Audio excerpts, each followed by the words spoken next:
Okay, hello there and welcome to this Validate seminar. And we have two excellent speakers today to talk about a really exciting Validate supported project. And so our two speakers are Mitali Chatterjee. Mitali is a professor of pharmacology in Kolkata in India. She specializes in immunopharmacology, specifically on leishmaniasis. And she leads a research group on DNA-based assays for PKDL diagnosis. And our other speaker, who will be talking more in detail about the project, and Mitali will give a bit of a background, is Ahmed Aben El-Wahed. He's a lab lead at Leipzig University. He has established a number of mobile suitcase laboratory for rapid detection of viruses, bacteria, and parasites. And these have been deployed in several African and Asian countries. So he's very well placed to support this, to have a very central role in this project. So with those introductions, I'm going to hand over to Mitali, who is going to give us a sort of a background to this project. Thank you, Mitali.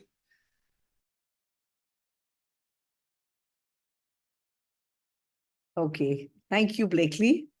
So good morning, good afternoon, good evening to all of you, wherever you may be in whichever part of the world. Thank you so much for joining in.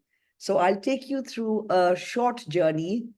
It's not short in chronologically, but it's something which is exciting and something which is really on the go, and it's data literally fresh from the oven. So as you can see, if you see my biodata, I am truly a limited edition in that I switched gears from clinical medicine and acquired new skills, acquired research skills. So I'm essentially a clinical scientist. And why that is important is because unless you have the basic clinical skills, which we acquired while we did our medical studies, I now have the opportunity, because of the research skills, to be able to use them to develop new diagnostic tests, to develop new therapeutics, and in the long run, essentially provide for better healthcare. So this is the bandwagon of leishmaniacs that have been with me for the last, since 2000, our lab has been ongoing work with leishmania has going on. And I would just like to highlight a few people who are key to this project. But in that sense, every one of them is key, but some are a little more than the others.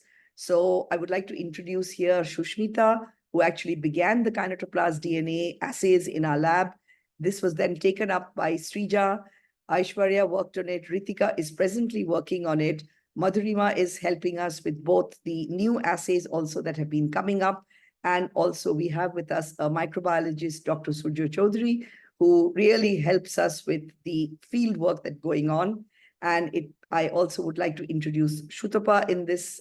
So it's really a team effort which goes in to developing the leishmania group that I have. We work on in vitro work, we do in vivo work, we work with patients, and we also do epidemiological studies. We have been very fortunate to be very well funded, and a recent funding through the Validate project is through the Bill and Melinda Gates Foundation, and I will be talking to you in detail regarding that. So what we're going to be telling you today, which Ahmed and I will be telling you, is the molecular tools that we have developed. It has really been an excellent collaboration through the Department of Science and Technology in India and DAAD in Germany. We have been using the skills that we both had individually, but we brought it together, and that is what this project is really about, is how we can use molecular tools for monitoring treatment efficacy in skin-neglected tropical diseases. The skin-neglected tropical diseases that I will be focusing on will essentially be post-kala-azar dermal leishmaniasis and another skin NTD, which is a leprosy, but more of the former rather than the latter, and I'll tell you the reason why. So what is leishmania? Leishmania essentially is a digenetic parasite that shuttles between the sandfly and the mammalian host. And eventually, when it manifests itself, it can manifest as different types of cutaneous leishmaniasis. But in India, what tends to happen is it presents in a visceral form, which is enlargement of the liver and spleen, so hepatosplenomegaly, as also fever. But more importantly, it also presents as a dermal sequel to visceral leishmaniasis.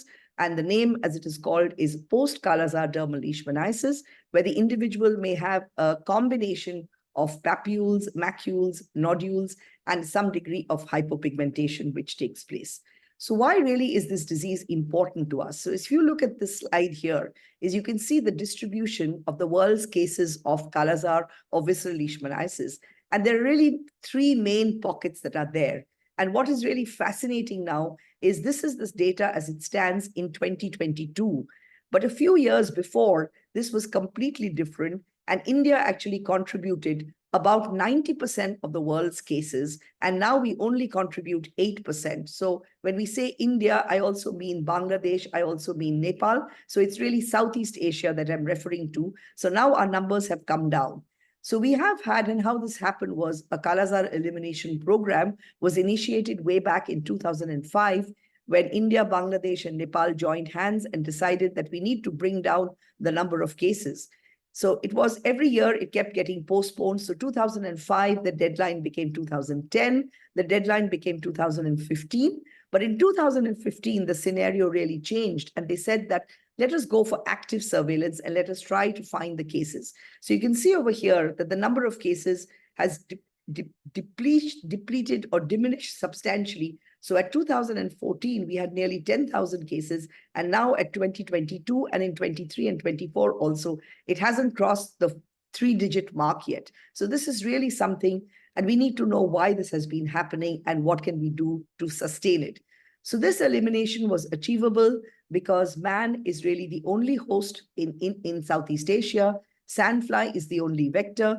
We do have a rapid diagnostic test, which is the RK39 strip test. We have excellent drugs, and this is really the turning point of the story, is the availability of a single dose of liposomal amphotericin B can cure a patient, and this really changed the scenario. The geographical spread of the disease is limited, and we have a success story in that Bangladesh has already achieved the target of elimination, which is less than 1 individual per 10,000 at a block level or a sub-zilla level in Bangladesh. And what is also important is the high degree of political commitment. So why are we really worried? What is the concern for us? If we have achieved elimination of Kala-azar, why are we still struggling and really, So the reason why we are still concerned is if you look at this graph over here, you can see there are epidemics of the disease which keep occurring. So we had one in the 1930s, then we had a gap. Then again, they appeared in the mid-1970s. We had a reasonable gap, but again, there was a resurgence of the disease, and again, a gap, and again, thing. So it occurs in waves. There's a waxing and waning of the disease. We initially thought it was just because perhaps, DDT was being sprayed, insecticidal spraying was done, the sandfly population was coming down, but that was not the ultimate cure. So then the question arose, is there a disease reservoir? Are there cases of Kala-azar, or are there some other things which is a disease reservoir, which are staying in the background, they're remaining dormant, and then slowly, when the numbers become high enough, it comes to the level of, attention of the medical community. So for this, I need to take you back only 100 years, where Sir UN Brahmachari identified and he observed that cases who suffered from visceral leishmaniasis or Kala-azar, in some of them, a few years later, they would come back with skin manifestations. So this was really a very, very important observation. So what we think is, why are these skin lesions important? These skin lesions are important because these skin lesions usually occur in sun-exposed areas. They are there you can see them over the nose over here. On the neck, you can see macular lesions. This individual has huge lesions on both his hands. And so these are accessible. These lesions are accessible to the sandfly. So the sandfly just has to sit on one of these lesions over here, take a nice, rich, juicy blood meal, and then can transmit and take others. So that's why we think that it's important to be able to identify these cases of PKDL. So why were we not able to identify them? It's quite a simple thing. If we just identified them, that itself should solve the problem. But it's not really as easy as that. So we do know that PKDL cases are probably the most important disease transmitters. And unless we get rid of them, we are never going to be able to say bye-bye to leishmaniasis. So where does PKDL occur? PKDL occurs in two parts of the world. One is South Asia, India, Bangladesh, and Nepal. And the other is East Africa, mainly in Sudan. So this is a disease PKDL is a disease of India, of Bangladesh and Nepal. So we have come together, especially in this project, which I will be talking to you about, and so will Ahmed be telling you about. So this is a project which has India and Bangladesh as the partners, and we are coming together to develop diagnostic tools. So why do we need diagnostic tools? So a little bit about the differences between East African PKDL and South Asian. The two important differences are, one is that the African PKDL occurs almost concomitant with that of Kala-azar. So it's para-kala-azar leishmaniasis. So that's also PKDL, but it's para-kala-azar, whereas for us, it's post-kala-azar dermal leishmaniasis. Another important thing is that in almost every second case of Kala-azar will develop PKDL, but what's very good is majority of them actually heal spontaneously. So this is an advantage for the East African PKDL.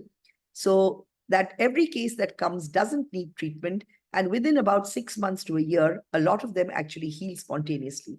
But it's not so in India. A very small number of VL cases will become PKDL and occurs almost even 10 years later. So it's difficult to monitor these individuals. They're not going to come to you because all they have is some very simple, innocuous skin lesions. So there's no reason for them to come to you. There's no reason for them to seek treatment. So this is really the challenge that we have. So it's PKDL, a neglected skin, neglected tropical disease, but I believe it should not remain neglected. So why is it neglected? It's neglected because it only has skin manifestations. And so they would go to a skin specialist who perhaps may not know about visceral leishmaniasis.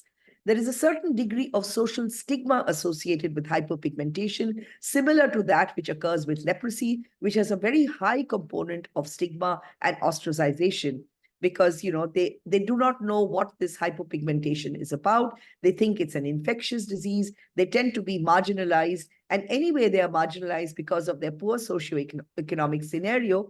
And with a skin NTD like PKDL, they become even more marginalized. They do not seek treatment because it's only an aesthetic problem. They are really, they live in very limited resource settings. So for them just to have a skin lesion is not important enough for them to actually seek treatment. And the major problem that we have is very prolonged treatment is required. And so you need a high degree of motivation to get them to complete their treatment. A very big challenge that we have is if you look at these cases, is all they have is hypopigmentation. So this individual has hypopigmentation at the back. So does this girl. All of them have a high degree of hypopigmentation, but you can't detect parasites over here. You can't find the parasite. If you take a skin biopsy from here, you do a formalin fixed and you do an embedded skin section, you do a GIMSA or a Leishman stain, and you won't be able to find a single Leishman-Donovan body. So this becomes a challenge because then what happens is they don't get diagnosed. And if they don't get diagnosed, how will they even get treatment?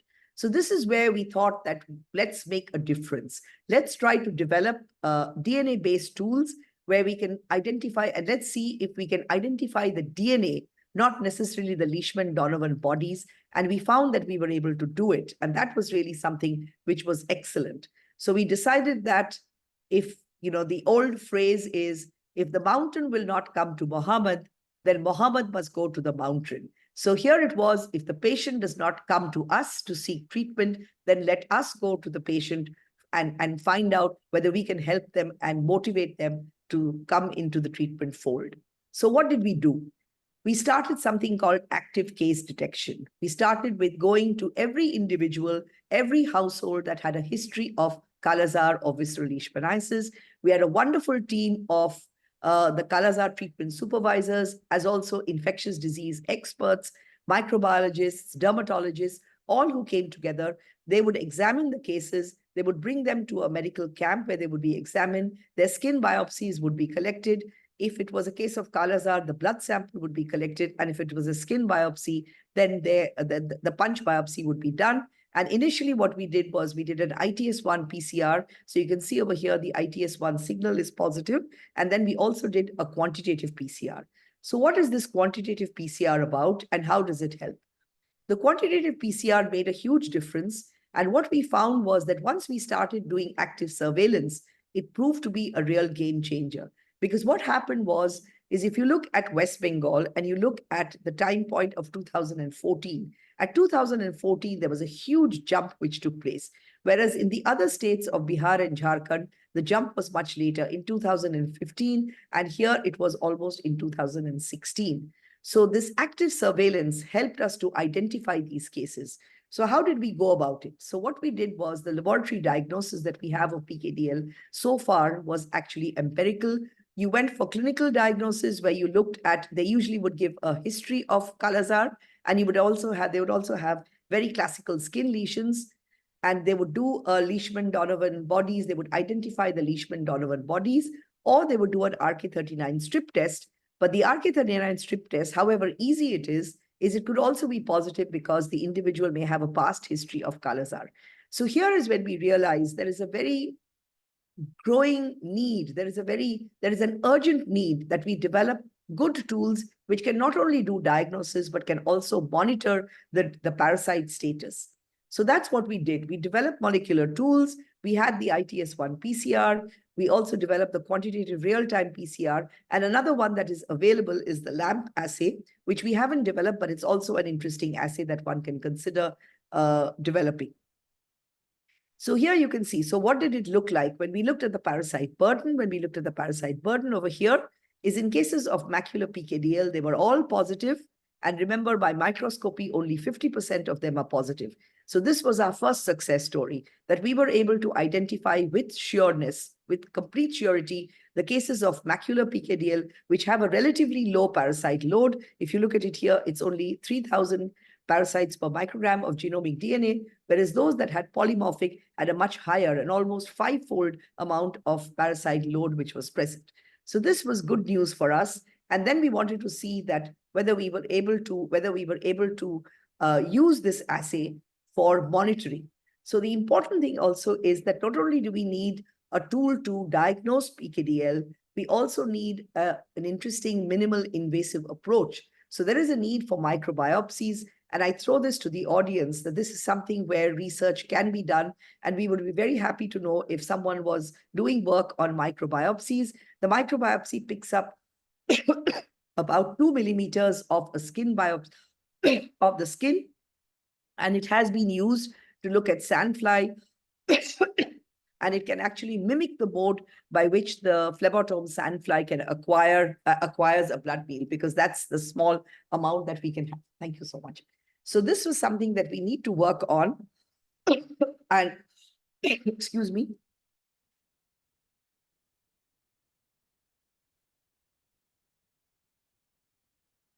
So this was the story that we have when we looked at monitoring them at the end of treatment. And clearly at the end of treatment with miltefosine, there was a very good decline that we had in the parasite load. The horizontal line indicates the level of detection. Anything below this essentially means that it is negative. But in case of, in the polymorphic as well as in the macular, we were able to show this. So this was all very good. But what was the limitation with this? This required a sophisticated instrument. This required a real-time thermocycler. This required skills to know how to isolate DNA, how to be able to do a real-time PCR. But this is the disease of the poor. This is a disease where we need to go to the patient. We need to go to the field. We need to go and identify these things. So this is where Validate came in, and Validate had an open call for ways by which we could improve the diagnosis of PKDL. It was essentially PKDL-based research. And we were also, because Validate is also a strong mandate of Validate is also vaccine development, they were also looking for a tool for monitoring vaccine therapy. So we have used this for diagnosis and for monitoring, but I also think that we can use this for looking at vaccine efficacy, especially when we develop it. So what did we do? Along with Ahmed Abdelwahed at the University of Leipzig and his fantastic team, they have been using this suitcase laboratory in multiple ways, in multiple diseases, at multiple sites. But we, of course, limited ourselves to PKDL. And I will leave it, Ahmed, to take you through this, but just to tell you that this is something where you can isolate the DNA in only 15 minutes. Believe me, we have done it and it works. And you can also do the RPA assay by which you can detect the presence of parasites. But Ahmed will take you through the main thing, but just to show you a little bit about how we were able to bring molecular diagnostics to the point of care. So this is what we have been doing. And what we've done over here is we've shown these cases are cases of Kala-azar who were detected by qPCR as also by RPA. There was only one case which showed a discordance rather, and the non-VL cases also were negative. In cases of PKDL, there were only 2 cases which showed discordance. So 2 assays have been developed. The sensitivity and specificity, as you can see, is very good and has recently been published last year in PLOS Neglected Tropical Disease. So this is something which is really good news, and we were able to take it to the field. So this is our wonderful team that went with us, a microbiologist, Dr. Chaudhary, Dr. Ritika Sengupta, and Madhurima and Ayon, who worked hands-on. They were doing it. They were isolating the DNA. So we had Bharat here who was doing the skin biopsies, and this is Madhurima here, and this is Ritika and Ayon who are here, who were helping with the collection as also the analysis. But the details of that, I will leave that to Ahmed to take you through. Now, why was this important for us? This particular field trip came up with another aspect.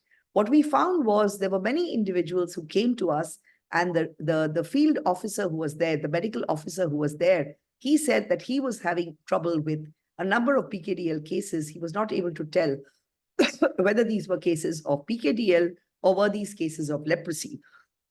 I will not go into the details of this, but just to tell you, this is ongoing work, and we do have cases which are co-infections of PKDL and leprosy, but I'll leave that for the next time when we meet.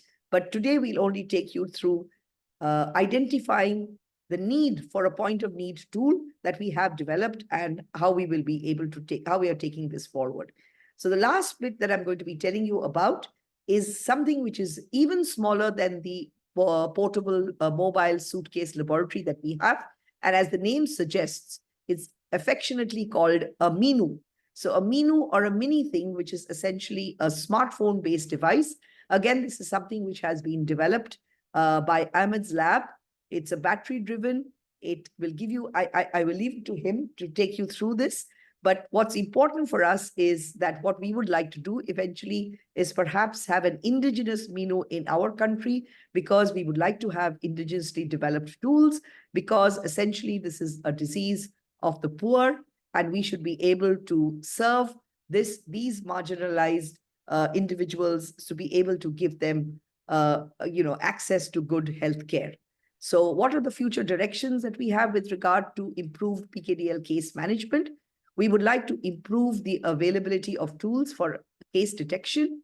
We would like to improve not only diagnosis, have field applicable tools, but also be able to identify individuals whether they have a parasite load has come down to 0, because what tends to happen is when they have hypopigmentation, the hypopigmentation takes a long time to disappear. So if we can tell the individual that he's parasite free and motivate them and counsel them that your hypopigmentation will eventually get cured, we are really able to help these individuals. And also for improving treatment, whether the treatment is a drug treatment or whether the treatment is a vaccine treatment, to monitor treatment, I think these would be very important tools. And also to be able to understand whether we can have a vaccine which prevents VL cases transiting to PKDL. So this is really where we stand at the moment. Our aim is, as they say, slow and steady wins the race. So we hope that in this race of elimination, we want to make it a reality. We want to be perhaps like the tortoise, to be able to say that we have not only eliminated VL, but we have also achieved zero transmission by being able to treat every case of PKDL, not only treat them, initially diagnose them, give them good treatment, and be able to say that they have no parasites and they're not transmitters anymore. So thank you. I'll hand over to Ahmed now, who will take you through the fascinating world of molecular tools that we have. And then we will take questions from you. We'll be very happy to take questions from you. So over to Ahmed.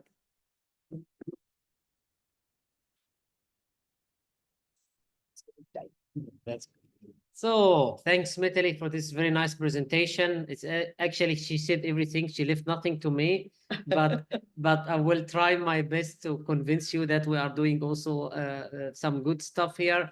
So what I would like to tell you here before I start, that I will focus only on diagnostic. I think also you remember I am from Germany, and Mitali, she's staying in India, in Kolkata, but now we have this project, so we are doing it from Kolkata now. I hope next time we do it together from Germany. So what I would like to tell you, I will talk you through about the development of this story, or diagnostic, or point of care diagnostic. And here I'm not alone. As you see, we are a big team working together over the years to develop this technology, to make it available for elimination of a disease or outbreak investigations. So if you read about what is the characteristic of a point of care test, you see there is some WHO tell you it's assured. That means it must be affordable, sensitive, user-friendly, rapid, equipment-free. I don't know how, but they said equipment-free and deliverable. And if you said they modify this again in almost 2020, we said, okay, you need to have real-time connectivity, because nowadays we have Facebook, Twitter, whatever, and everybody, we need to have this real-time connectivity to send the, for example, result directly to the program manager to know that there are cases increase or decrease in real time. You have ease of specimen collection. I think Mitali said a lot about this. How can you collect non-invasive sample? And this is a big problem, a big shortage nowadays, how we can collect sample with little effect on the patient itself and little pain, let's say it like this. But I am aware of this fulfill this criteria, by the way. If you look to Faro time, if you know this Faro, this paperwork from Faro, they did it like this. They have this pregnancy test where the female be on a wheat seed, and if it's grow up and it's positive, she's pregnant. If you think that this is science fiction, no. In 1963, almost 3,000 years after that, science proved that this assay is almost 85% accurate. So if you return to the assured criteria of the WHO, I think this fits all the criteria, because it's affordable, sensitive, user-friendly, rapid, and equipment-free, at least. But you see, this is really, I don't know how I can say this, but it's really took us almost 3,000 years to develop the first pregnancy rapid test in 1988.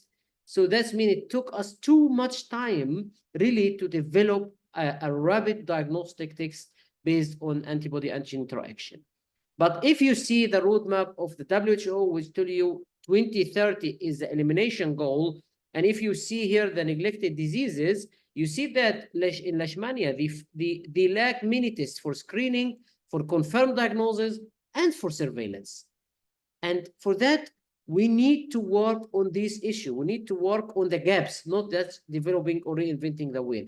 And for that, we thought about bringing molecular tests outside the lab to the field. So instead of bringing the sample to the lab, we actually bring the lab to the sample collection site. This is make it faster, make it more accurate, and decrease also the load on the labs.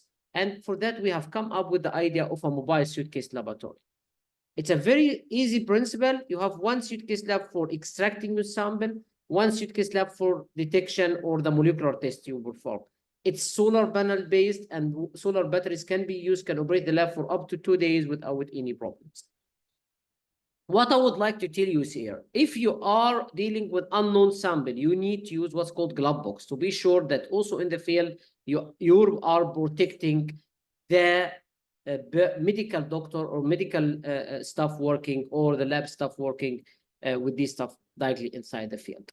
And as Mitali said, we didn't use, I will take you again now in more technical detail in this part, we didn't use the normal QIAGEN protocol or the normal real-time PCR protocol. We have implemented completely novel technology. We implement a technology called reverse purification using the SwiftX from Expedite Diagnostics. where you, instead of capturing the DNA, you're capturing the inhibitors, and your DNA will be free in the fluid. For that, it's very fast and very efficient, and you don't need to do too much steps like if you do the normal extraction protocol, and within one pipetting step in 15 minutes, you have the extraction you want.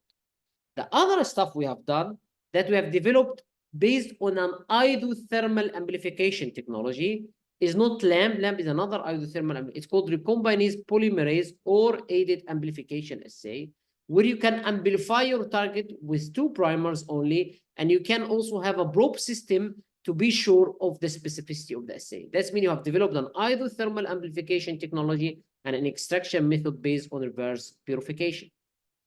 The most important thing, which we're really proud of that, is that we have really developed what's called, we have developed in this a lyophilized reagent, where you can use the sample, it's dried, you can keep the reagent at 40 degrees for 3 months without the need of freezer. And this is which make it much, much effective. I will tell you more about the assay. We have developed the assay, especially for Leishmania donovani, based on the KDNA gene. As you see, we have also a pan-Leishmania assay based on the 18S, but for Leishmania donovani, we use the KDNA gene. As you see, that the assay is almost the same sensitivity or limit of detection. We can go down to 1 parasite with the Leishmania, with our RP assay, as well as with the PCR assay. So it's almost have the same sensitivity like real-time PCR. In a first blind study we performed in several countries, and as you see, we have built capacity in Nepal, Sri Lanka, India, and Bangladesh with the suitcase lab. And then we have done what's called retrospective study, mainly on visceral leishmaniasis. And as you see here, most of the sample here is mostly visceral leishmaniasis. And as you see here, that the sensitivity of the assay is almost 91% comparison to real-time PCR. The specificity reached 96%. That means it's sensitive and specific. But what's a very good observation, and this is why the first time we discussed this with Mitali and sit together, is that when we have an acute visceral leishmaniasis patient, we can see that we can detect the patient with a high signal. This is how the assay look like. You have fluorescent intensity, you have time in minutes. And as you see, we have here the positive control in black, the negative control in orange. And as you see, the patient come with acute symptoms, have a very high signal. While the patient received the treatment, you see that it's already almost gone. And this is give us the hint, yes, we can do quantification using this assay. And by doing quantification, we can actually develop the test of cure. And this is what Mitali mentioned and was published last year, how you really use this RAA or RPA technology in order to do a rapid test of cure on site without waiting too much time and without need of the real-time PCR.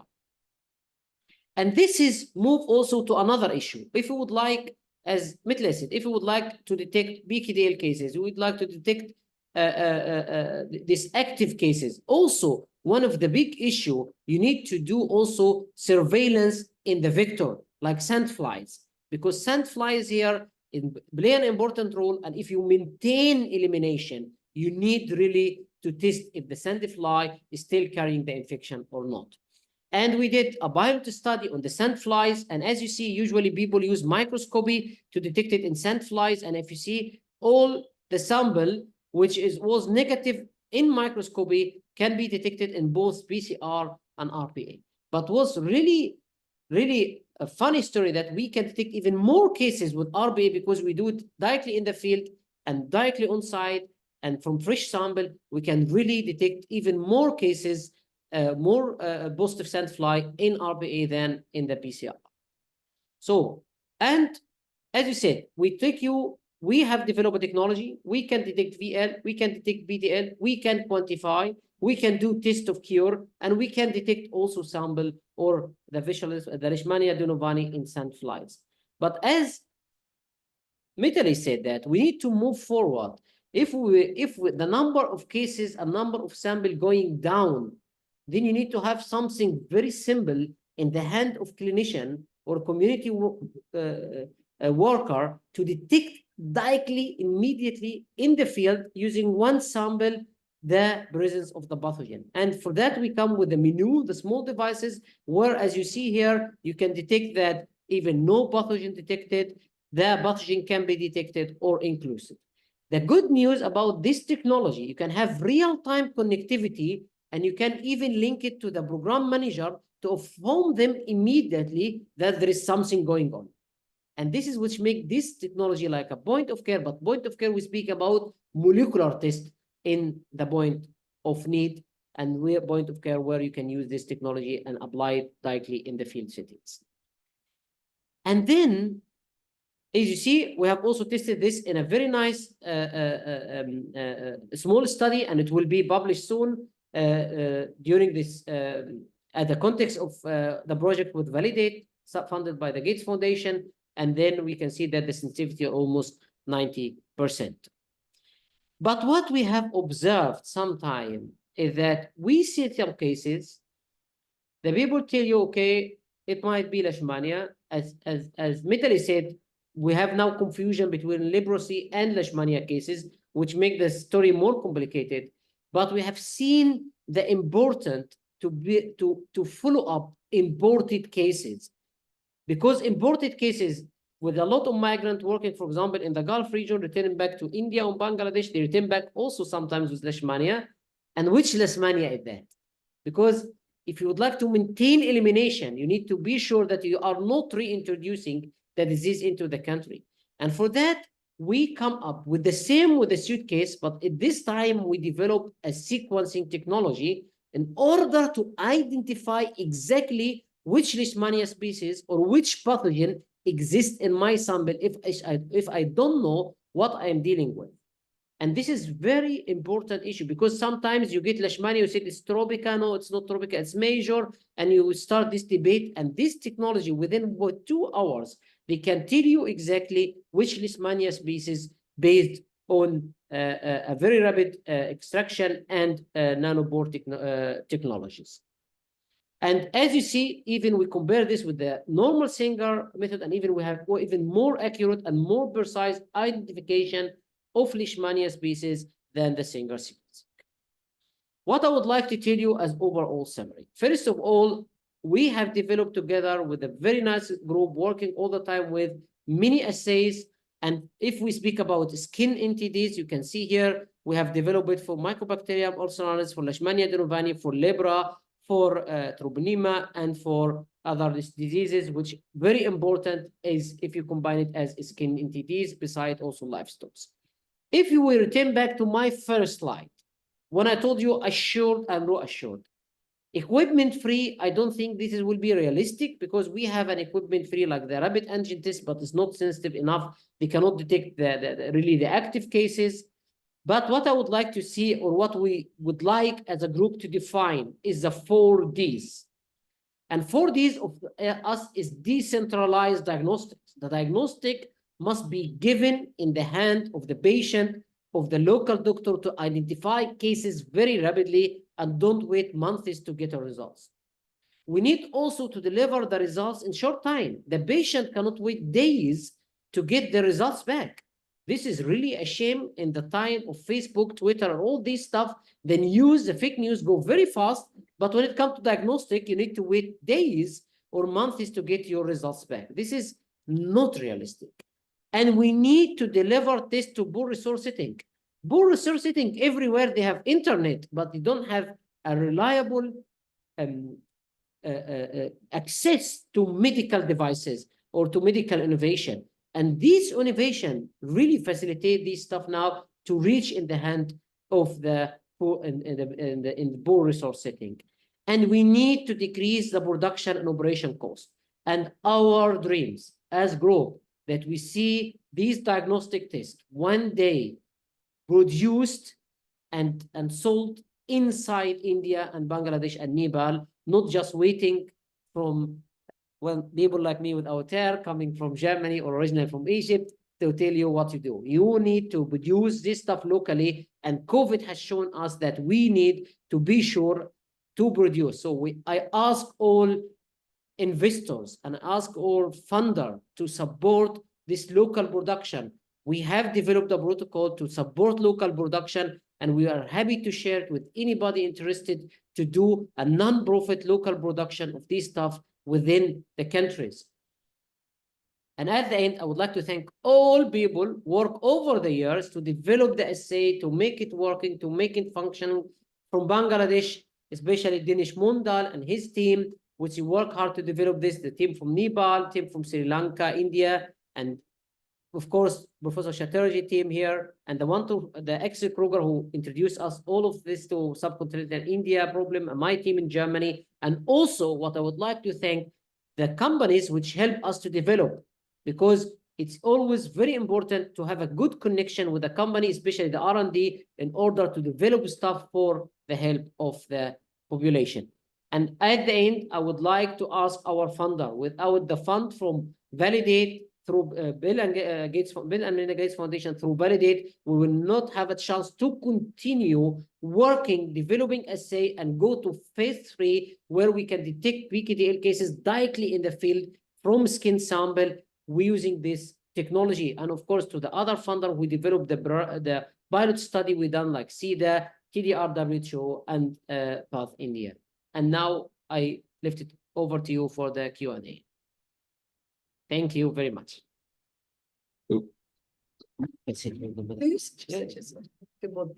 Yes. Thank you to our 2 speakers there. So I'm going to open this up then. So if you would like to ask a question, you can raise your hand using the reactions feature. So does anybody have any questions for Mitali or Ahmed?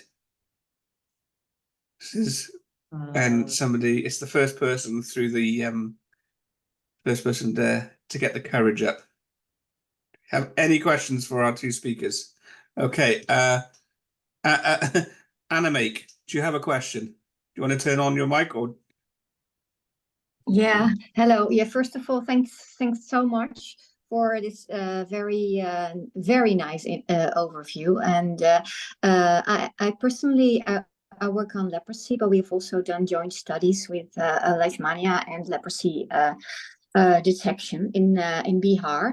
And I was wondering, actually, you showed on the one of the last slides, you showed there were also possibilities to detect Mycobacterium leprae. Well, for Mycobacterium leprae, or at least for leprosy, there are many paucibacillary patients, and without, sometimes even without lesions. But those with lesions, how sensitive would your test, your suitcase test, be for Mycobacterium leprae? So thank you, and it's always lovely to know somebody who's researching on leprosy, because we actually began because when we submitted the project, the question asked to us was, if it's PKDL negative, what are you going to do? So I said, well, I'll consider the possibility of it being leprosy. Then they said, why don't you develop a test for leprosy too? So that's how we use the primer that we are using is RLEP, which is the, so that's the primer. So I'm not in a position to be able to tell you how sensitive, because we have a leprosy, we have a standard, and the standard shows high sensitivity. But of course, the taste of the pudding is always when you go to the patient and you see whether the paucibacillary cases. So we are building a small pool of cases. So what we do is we have a leprosy clinic and we are setting up our suitcase over there. That's really the plan. But at the moment, it's in the planning stage, and I'd really like to be in touch with you because I think your expertise will be really helpful to us. If you could, drop me an email, please, that would be really nice. I would really love to work with you. Yeah, definitely. Same here. Thank you. So we do have a test. We do know the RPA works, but all these cases were not paucibacillary, they were multibacillary, they were lepromatous leprosy, where there was a high bacillary load. So we don't know what it will be when it's a low bacillary load. And that's the challenge we'd like to look into. Yeah, and so actually, yeah, well, we can talk about it later, maybe in more detail. I will be going tomorrow to Bangladesh for a field, so maybe I can also drop you a line from there and see what's possible there as well. Right, right. So are you in any way going to be in the vicinity of the ICDDRB? Yeah. Okay, so because that's where our RPA assay is. Okay. Dr. That's great. Dr. That's Dinesh, and there is and they can discuss with you about. You can see the assay for yourself. Oh, that would be work. We'll be in touch because I see other people leaving, so we'll take it outside this meeting. Sure. Okay. Thank you very much. No, that was great. That was like a live version of what Validate's all about, which is forming these connections, isn't it? So exactly. that was great. iPhone 36, a rather strange name. If you could identify yourself, that'd be very helpful. Yeah, sorry, Blakely. It's actually Hi, Sam. Sam. Okay. I had a technical failure today, so I'm on my iPhone. Thanks. Hi, Mitali. Hi, Amit. Thank you for the presentation of that work. It was really great to see it all together. I've had a sneak preview, but this was really exciting, and also very exciting to see the real-time connections forming as you presented.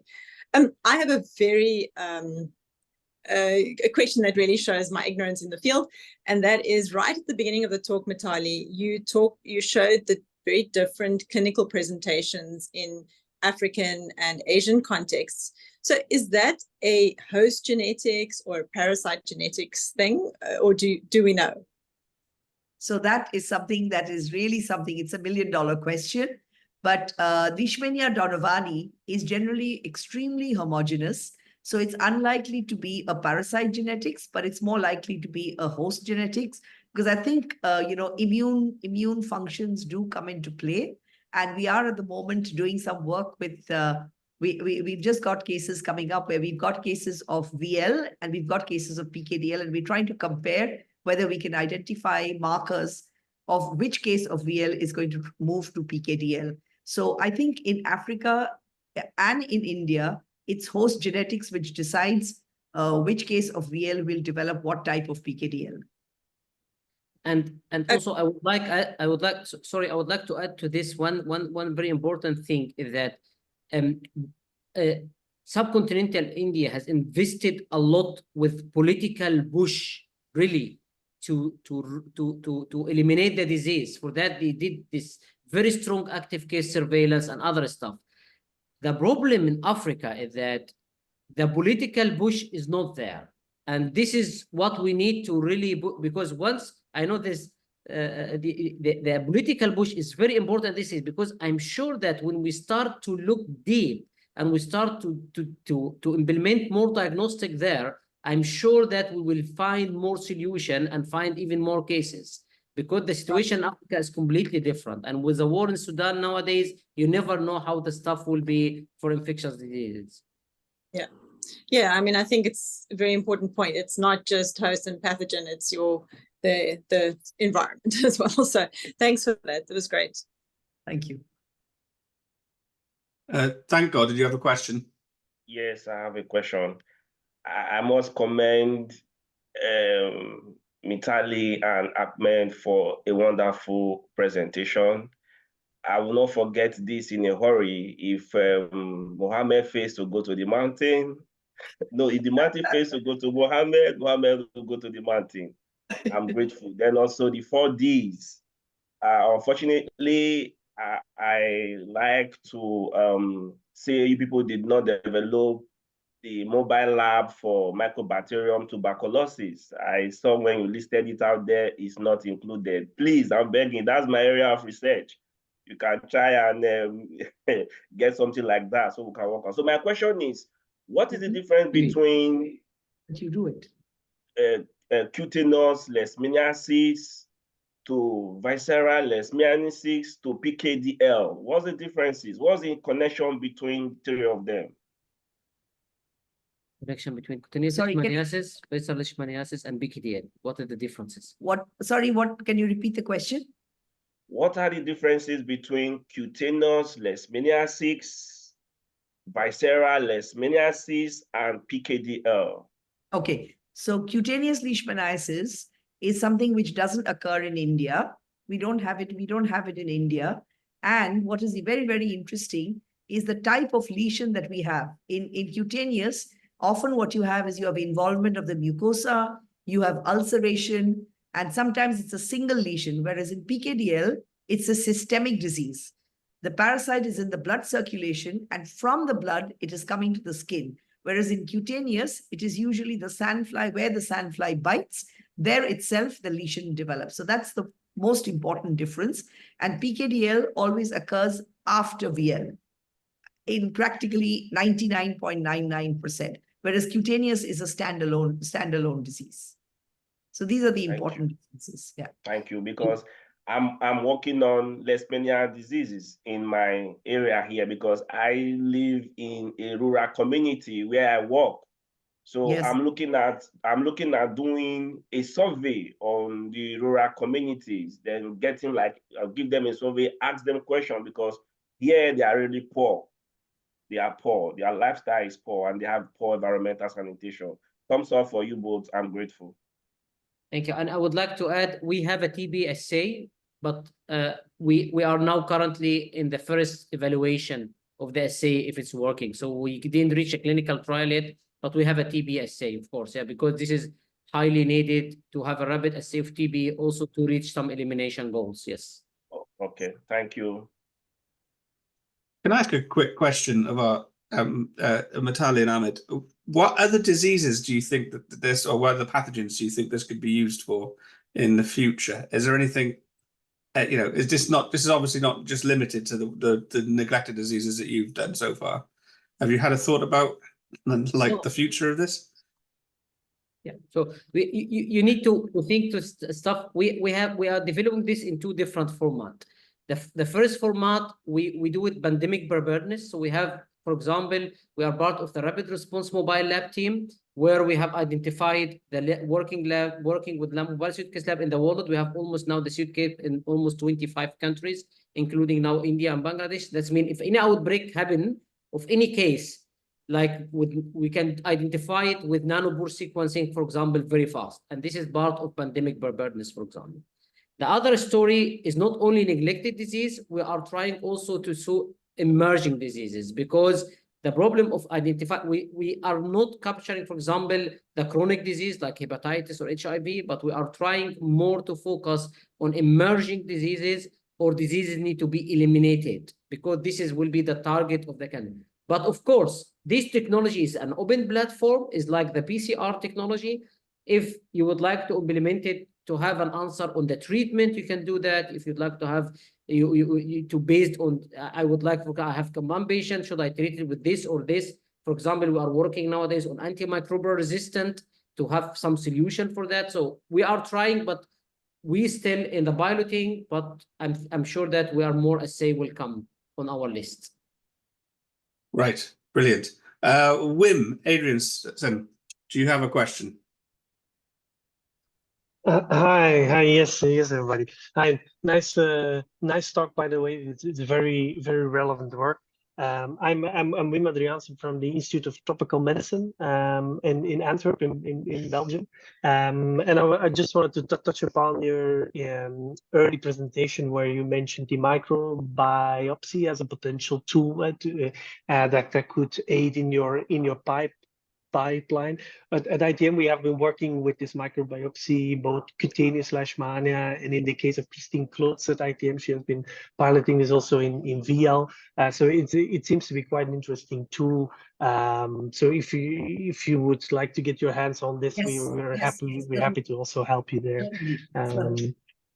Because this is something, I think this is really the need of the hour, is to have something which is user-friendly, because what we find is there is a huge reluctance on the part of the patient to give a skin biopsy. It's scary, when you find your skin a little bit just, plucked out like that, it's not nice. It's quite gruesome. And if you have a microbiopsy, it's a lot nicer. It's a more user-friendly.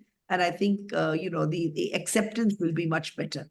So we would really like to reach out and definitely do something with you. Yeah. Great. And maybe if I can add on it, I think it would be quite interesting to actually, I think especially the Mino you were introducing, I think this would be a very relevant tool that we would also like to see in the East African setting where where I mostly work, whether it could function as an alternative test of cure, which we're really lacking there. So that's quite interesting to see. Maybe on that note, do you have an idea on the current price of one test on the Mino, or what you're aiming for? Yeah. So that I hate this question, by the way, because I'm not a company, so I'm not producing it. So actually, in our hand now, the test is between $6 and $10. So this is the price in our hand. But you can imagine we are a board institution. We got a big fund from Validate, thank you, but we cannot produce 1 million tests. But of course, if you can produce 1 million tests, will be very good. Yeah, and the price will go down. The device, this is the cure. The device cost is nothing. It's almost 100 to 200 euro. And you can do up to 800 tests with the same device. That means the device itself, even it's a fluorescent detector and isothermal test, it's very cheap. And this is thanks to, the technology NFC, where you can use it for your MasterCard connection or something like that. Yeah. And it works. It don't need too much power on the phone. So a simple smartphone can do the job. Great. Looks very interesting. Thanks. I would Thank you. love to reconnect later on. Rajiv. We'll try and get as many. We're going to have to wrap up in a minute, but Rajiv, you have a question, and then Chandni will come to you. So Rajiv. I have a question regarding testing your suitcase. Can you raise your voice? Your mic is... Maybe better to type. Rajiv, we can go to while we're waiting for you to fix that. Chandni, do you have a question? Yeah. Hello, everyone. So first of all, I would like to say very nice presentation. And I have a very basic and simple question that if we compare between the serological assays and the molecular tools to diagnose the VL and PKDL, so which one is the most sensitive assay and tool? So what's the comparison of sensitivity between these tools and assays? It's a little bit like apples and oranges, because when you do the serological assay, you're looking at the antibody level, and when you're doing the molecular tools, you're looking at parasite DNA. And for PKDL specifically, it's very important to actually say that the parasite is present or not present. Because when you do the antibody test, the antibody could be because the individual had VL. The past history of VL would give it a positive antibody-based test. So that's why you need a DNA-based test, because that will tell you that the parasite is present and the parasite is viable. All right. Yeah, so that's the basic thing. So that's why we developed this for PKDL. For VL, we already have a very good skin, the strip test. But again, it would be very useful for monitoring treatment, because for treatment, again, your RK39 will be positive even after treatment is successful. And there you need, again, a molecular test to show you that the parasite DNA has actually been removed, has been eliminated. All right. It's mean that the molecular tool is the most, it can detect the parasitic DNA. And it means this is the most accurate tool, accurate test to determine, to diagnose this disease. And it has to be viable DNA. It has to be viable DNA. It has to be viable DNA. Okay. Thank you so much, ma'am. Thank you. Thank you, sir. Rajiv. Hi, Rajiv. Hi.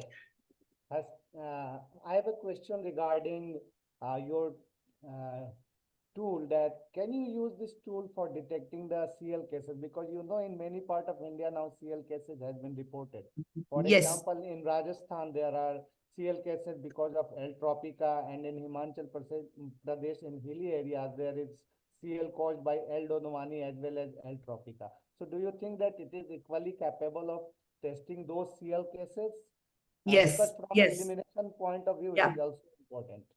Because it's kinetoplast DNA, because it's a kinetoplast, that primer is based on a kinetoplast DNA, it will detect most leishmania, because the kDNA is universally present. So we selected a primer which did not distinguish between the species, but only detected leishmania.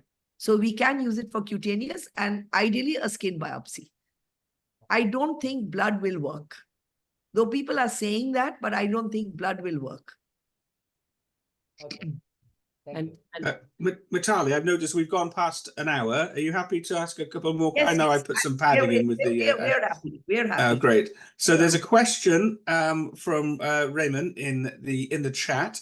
He wants to ask about the mini mechanism. Is it a diagnostic assay? And he wants to know about its accuracy. The MINOO mechanism. Yeah, so it should be. I cannot see it. No. Yeah, it's below. Huh? It's a little more. Mm. I can post it again. Hang on. It is a diagnostic. It is a we know it's a diagnostic. It's exactly work the same way. It's an isothermal amplification technology. It has a fluorescent sensor and a heater inside, and an NFC card, like the master card, for example. It connects via to the phone, and it's actually operate is like an heat incubator, at the same time detect fluorescent intensity. And because the technology is very simple, the molecular test, you can actually do rapid identification on this very small device in very short time. So it's like a heater and a fluorescent detector, nothing more than this. And also can monitor treatment. Yes, it can monitor. It's exactly work like the big machine, but only for one sample. This is we did it only for one sample. We are now working to do it for up to 4 samples, but we do it for one sample because if you are in the field and you are in a medical doctor, coming a patient to you, you can just collect the sample and put it in the device, wait for the results 15 minutes while you are chatting with the patient, then you reach up your decision after finishing the chat, for example. Yeah, but it's exactly work like the big machines. And Dr. Saini, you said you had a question, Dr. P. There he is. Yes. Thank you so much for your nice presentation, Madam and Sir.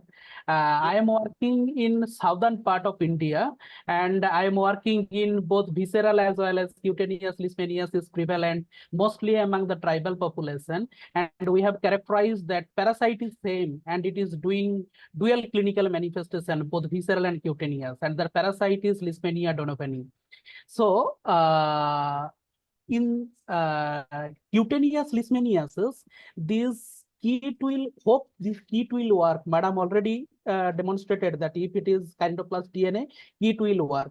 So my question is, if how we can diagnose either it is PKDL or it is CL, because parasite is Leishmania donovani.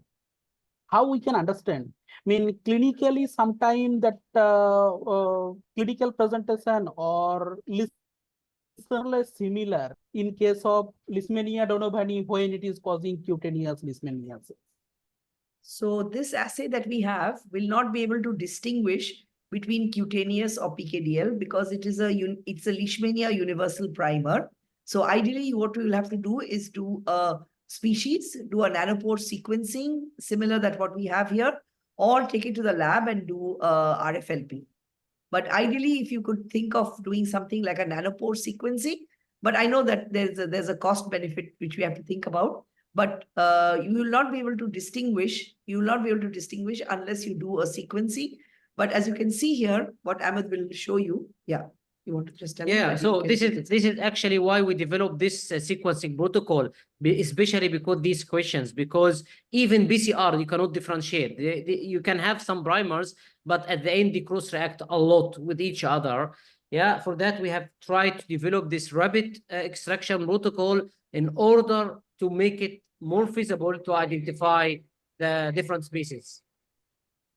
No, my question is not that one. Clinical presentation, as parasite is same. Oh. Is PKDL. Yeah. So clinically, what you will have is usually cutaneous leishmaniasis will be a single lesion. It'll usually be a single or at the most, because wherever the sandfly bites, that's where you will have the lesion. Whereas in PKDL, you will have, it's a more systemic, more diffuse. It will not be in one site itself. You will have multiple sites because it is coming through the bloodstream. The parasites are coming to the bloodstream and entering the skin macrophages. So it will be more diffuse and more varied. Okay, madam. Thank you. Thank you. Yeah. Well, thank you, everybody.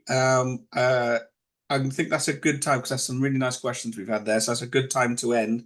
I would just like to say thank you to our amazing speakers in Kolkata, Mitali and Ahmed. And we've had some nice comments from Sarah Savage and Sam Sampson in the chat. If you want to have a look, saying how nice the presentation was. But thank you very much. I'm not going to do a picture or anything at this time because I've stopped doing that now. But I just wanted to say thank you very much, and do pop onto our website, validate-network.org, and check out our upcoming seminars, because we've got 2 more coming up that are just as exciting as this one. So thank you very much, everybody. And I think we're going to end it there. Thank you. Thank you. And this is really a nice forum where we can interact with other experts.